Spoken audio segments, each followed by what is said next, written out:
And go. I am. How he first introduced himself to us in Exodus 3:14. God said to Moses, I am that I am. And he said, you must say this to the Israelites. I am has sent me to you. Think about that for a moment. I am. It's a large claim. I am being. I am essence. I am life. I am truth. We have so many I am definitions for God to help us understand what he meant. Moses then went to live a complete life with God and seek after I am. Seek after him. A king. A king is defined as the male ruler of an independent state, especially one who inherits the position by right of birth. If we really consider Jesus to be our king, and I am to be our king, then who are we in relation to this king? What does this mean that God is in our lives? God is our king. How does this work? When Paul wrote in Ephesians 1:20-21, he had an understanding of what God in our lives and the power of I am really means. He says this: the power he exercised in Christ, he raised him from the dead and seated him at his right hand in the heavenly realms, far above every rule and authority and power and dominion and every name that is named, not only in this age, but also in the ones to come. Wow. I am amazed. I am astounded. This is my king. He has the power to bring back the dead. He has the power to be above every dominion force that we consider in our minds. Every name that is named, every other name you can consider, I am is the most important. I don't know about you guys, but to me that's scary. That we're in communion, we're in fellowship with I am. What does that say about us? Who do we need to be complete? What do we have to offer? I have a story I'd like to share with you because this is a story I've read several times, and no matter how many times I've read it, it breaks me. It just breaks me. It's called the bologna sandwich. You may come to share in the very being of God. 2 Peter chapter 1, verse 4. The following is from the book entitled Stories Bob Benson Used to Tell. Do you remember when they had old-fashioned Sunday school parties? I do. As I recall, it was back in the olden days, as my kids would say, back before they had air conditioning. They said, we'll meet at Sycamore Lodge in Shelby Park at 4:30 on Saturday. You bring your supper, and we'll furnish the iced tea. But if you were like me, you came home at the last minute.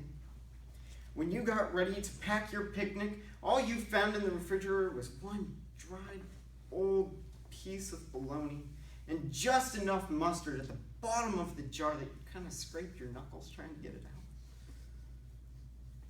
And maybe 2 slices of stale bread in the cupboard. So you slap that mustard on the bread. You try and make it look like it's something good. You throw it in a plastic baggie and then throw that into this brown old paper bag that you had laying around from the night before, and you went to the picnic. When it came time to eat, you sat at the end of the table, spread out your sandwich, but the folks who sat next to you brought a feast. That lady was a good cook, and she had worked hard all day the day before to get ready for the picnic. And she had fried chicken and baked beans and potato salad, and homemade rolls with butter, and sliced tomatoes, fresh, and pickles, and olives, and celery. Looks pretty good. And 2 big, and I mean big, homemade chocolate pies. That's what they spread out there next to you while you sat there with your bologna sandwich. But they said to you, why don't we just put it all together? Sheepishly, you look at her and go, no, I couldn't do that. I couldn't even think of it.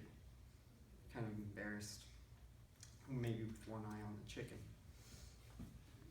Oh, come on. There's plenty of chicken and plenty of pie and plenty of everything. And we just love bologna sandwiches.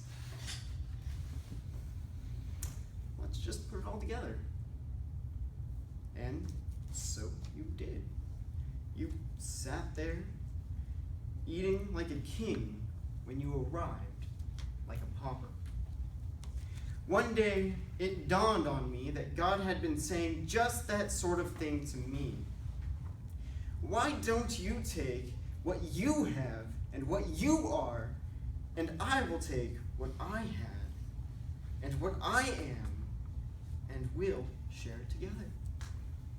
I began to see that when I put what I had and my hope to be with what He is, I had stumbled upon the bargain of a lifetime.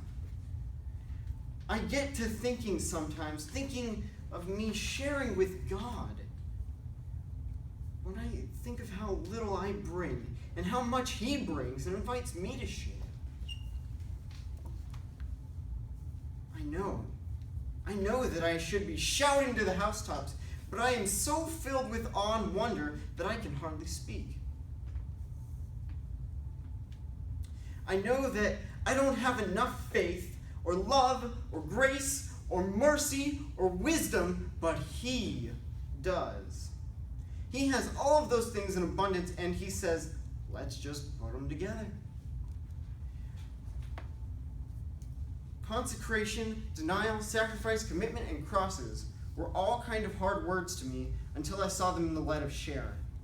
It wasn't just a case of me kicking in what I have because God is the biggest kid in the neighborhood and He wants it all for Himself. No, He is saying everything that I possess is available to you. Everything that I am and can be to a person, I will be to you. When I think about it like that, it really amuses me to see somebody running along through life, hanging on to their dumb sandwich, that stale bologna sandwich, and saying, God's not going to get my sandwich, no siree, it's my sandwich. The fact is, really, it's not the sandwich that God needs. It's that you need His chicken. Well, go ahead. Eat your bologna sandwich as long as you can, but when you can't stand its tastelessness or drabness any longer, when you get so tired of running your own life by yourself and doing it your way and figuring out all the answers with no one to help, when you try to accumulate, hold, and grasp and keep everything together in your own strength, when that gets to be too much of a load, you begin to realize that by yourself, you're never going to be able to fulfill your dreams. I hope you'll remember that it doesn't have to be that way. You've been invited to something better, You've been invited to share in the very being of God. I am is so great, and He wants to share His power with us. Will you let Him?